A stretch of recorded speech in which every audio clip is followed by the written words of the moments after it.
From the Delta Sky Club Welcome back, Miss Klein. to the Jet Bridge, Delta Airlines relies on 5G solutions from T-Mobile for Business to power operations and serve customers faster. Together, we're putting 5G into the hands of ground staff so they can better assist on-the-go travelers with real-time information throughout the airport. This is elevating customer experience. This is Delta Airlines with T-Mobile for Business. Take your business further at T-Mobile.com/now. I'm Peter Schrager, host of Good Morning Football on the NFL Network and the Season with Peter Schrager podcast. Whether you're ordering wings for the game or you're whipping up a 7-layer dip or you're ordering a pizza, there's something about football that makes you want to eat. And this football season, Uber Eats has the best deals on game day food, no matter what you're craving. From 2-for-1 pizzas to buy one, get one wings to whatever it is you want, Uber Eats will be dropping new deals each week all season long. Uber Eats is the official on-demand delivery partner of the NFL. Order now for game day. Terms and conditions apply, and see the app for details. What's the challenge for you, no Dex, and dealing with all these injuries to start with? Yeah, obviously, I mean, it's tough to replace a guy like Dex. Everybody faces injuries. We got to hopefully have guys step up and take advantage of their opportunities. And again, it's kind of a revolving door a little bit right now, just different spots, different pieces. Obviously, D-line will kind of sort out through the week where we're at. But again, great opportunity for these younger guys who have been here, who have practiced, who have worked on the show team at times throughout the year.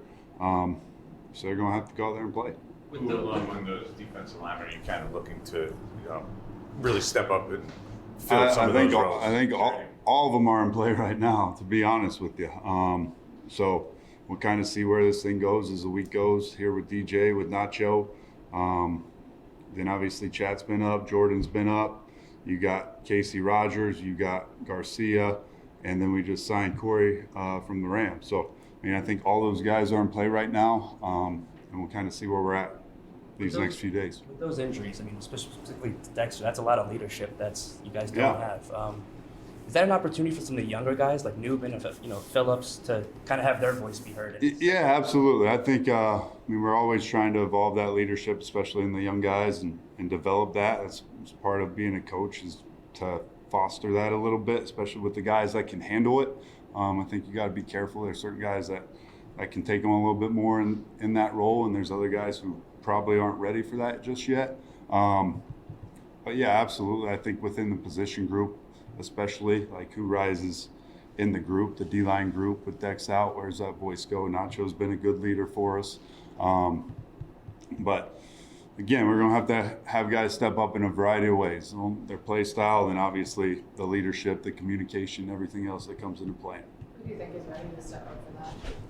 Hopefully all of them.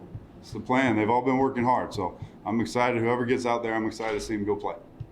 With Chapman, what do you see from him so far as he's kind of adjusting this rookie season? Yeah, I thought he's done some good things. He's been in there primarily for us on passing situations, third down, and he's been able to be coordinated and run some games, do some different things with Burns, been able to get some push in the pocket for us. He's a powerful, explosive kid. So when he's able to get out of his stance and get going, he's got some length to him despite being a little bit shorter. He went in there last week. We lost all those guys. We were down 3 D linemen, not even halfway through a third quarter. Him and Jordan really had to finish the game for us, right? So they went in there and battled. So just hopefully continue to take the next step with him. And he's going to have opportunities this week, a little bit more on first, second down, just because where we're at. You get 1 sack in the last 4 games. Why do you think that's dropped off?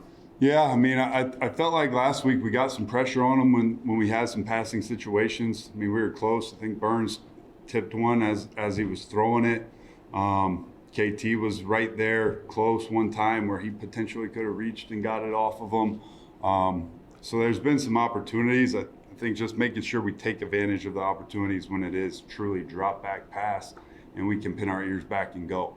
Got to continue to evolve and progress our ability to transition and affect the quarterback in the play action game, getting a lot of play action passes, run, pat, boot, early down type of passing game, and continuing to find ways to get to the quarterback there where he can't hold it.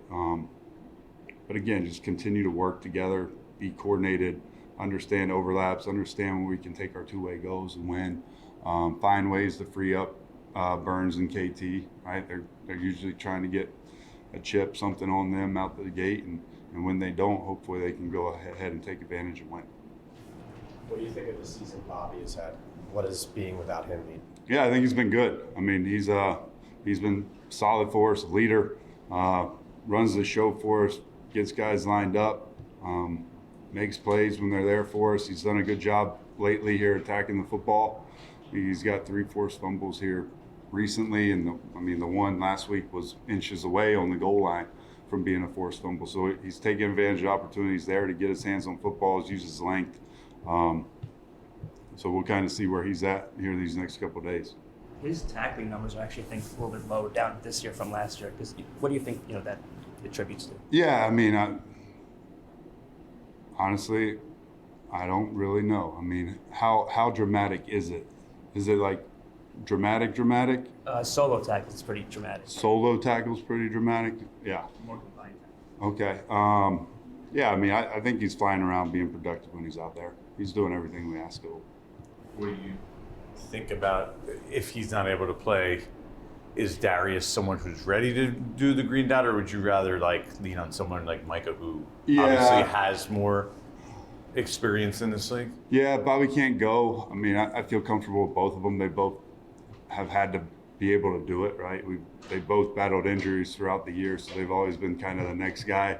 Whether it was Darius out and Micah was the next guy that would have to take that role, right? Or Darius been out throughout the season and Micah would have to take that role. So I feel comfortable with both those guys. Obviously, the lack of interceptions has been a story, but Tyler came here with this ball hawking reputation in college. Is there something you've seen why it hasn't translated yet to this level? Yeah, I mean, I don't know. He's been down a lot for us, right? He's been down in the box. He's been down around the ball a little bit more down there than truly just back in the post where he can track and do some of that. I think that might contribute a little bit to it. And I think anytime you got these young guys, it's the fine line between being able to go out there and execute and do your job, and there's a lot going on, right? And they're not rookies anymore. They played a lot of ball, but it's almost like we got to continue to develop them and get them to the point where it's execution and do my job, but let's not lose our playmaking ability, right? There's a fine line, and I think as guys get more comfortable playing and you get a little bit more mature and have more experience, the instincts grow. The finding the ball grows a little bit more because the game starts to slow down a little bit. So I think with those young guys, it's just continue to develop those guys to where they're not hindering their playmaking ability by being so locked in on obviously doing their job and executing the defense and being in that role, but also being able to go make plays and go be a football player. As defensive coordinator, can you take away something from a team if you want to, such as they have Kamara and Miller up the middle, you're kind of weak in the middle? Can you set up your defense to take that away and say, beat me with the pass? Yeah, I mean, you got different things. It's really what you want to live with, right? I mean, I think each week as you game plan, that's a big part of it. Personnel is a huge part of it, who they have.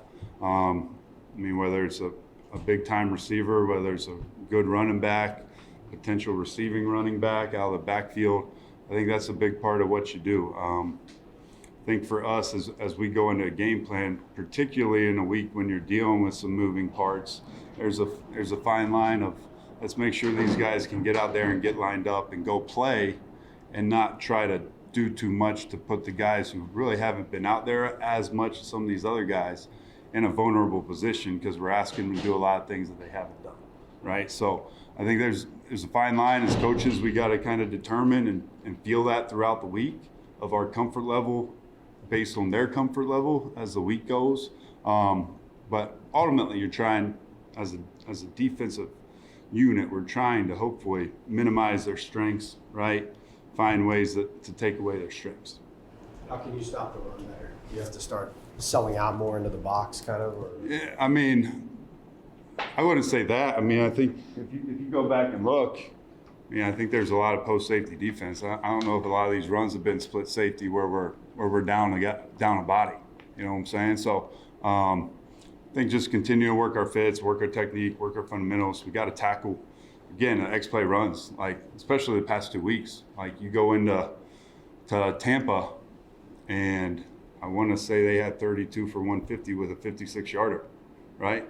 So you take the 56-yarder away, and it's 5, or even say it's 15, right? It's a dramatically different average yards per carry. So, I mean, there's a lot of good in there. There is a lot of good. We just, those 4 to 5 snaps a game, whether it be a missed tackle, a misfit, being able to crack replace and show up on the edge, those are just costing us, and those things are turning into a little bit longer than we would like.